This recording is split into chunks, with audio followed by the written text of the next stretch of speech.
सन्माननीय उपमुख्यमंत्री सुमित्रा वहिनी पवार आणि पार्थदादा पवार या सुमित्रा वहिनींची जी राज्यसभेची जागा होती ती जागा भारतीय जनता पार्टीला मिळाली तर नक्कीच नवनीत राणा त्या ठिकाणी राज्यसभेवर जातील अशा पद्धतीचं नवनीत राणांचं आणि राज्याचे मुख्यमंत्री आदरणीय सन्माननीय देवेंद्र फडणवीस साहेब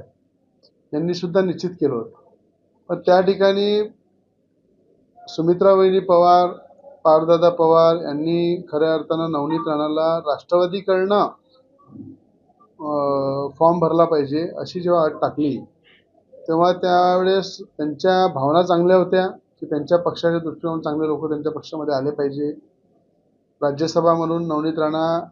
राष्ट्रवादी पक्षातर्फे गेल्या पाहिजे अशा सुमित्रा वहिनी आणि पार्थदादा पवारांच्या मनामध्ये होतं। त्याबद्दल त्यांचे मनापासून आभार व्यक्त करतो की त्यांनी नवनीत राणांबद्दल विचार केला। पण नवनीत राणांचे विचार हे भारतीय जनता पार्टीचे विचार, हिंदुत्वाचे विचार आणि भारतीय जनता पार्टीचे सर्वस्व देशाचे पंतप्रधान नरेंद्रजी मोदी यांच्या नेतृत्वामध्ये आणि कणखर नेतृत्व गृहमंत्री अमितजी शहा साहेब आणि अमरावती महाराष्ट्राचे मुख्यमंत्री आदरणीय सन्माननीय देवेंद्र फडणवीस साहेब यांच्या नेतृत्वामध्ये नवनीत राणा काम करतात आणि त्यांच्याच नेतृत्वामध्ये शेवटपर्यंत मी काम करत राहील असा निर्धार नवनीत राणांनी केला आणि भारतीय जनता पार्टीची कार्यकर्ता म्हणून सातत्यानं त्या विचारावर काम करून जनतेची सेवा करेल। पदासाठी इकडल्या तिकडे उड्या मारल्यापेक्षा निष्ठेने आणि आपल्या विचाराला धरून काम केलं पाहिजे हा उद्देश हा संकल्प नेहमी नवनीत राणांचा राहिलेला आहे आणि त्या उद्देशाने त्यांनी सुमित्रा वहिनी पवार यांचे आभार सुद्धा मानले, पार्थदादा पवार यांचे आभार मानले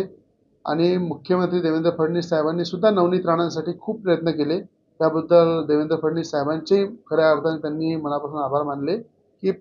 राजकारणामध्ये कुठली गोष्ट शक्य नसते आणि कधी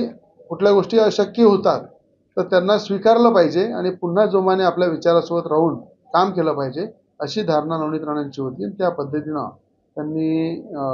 भारतीय जनता पार्टीचा कार्यकर्ता म्हणून आयुष्यभर काम करत येईल असा संकल्प घेऊन पुन्हा नवनीत राणा कामाला लागले।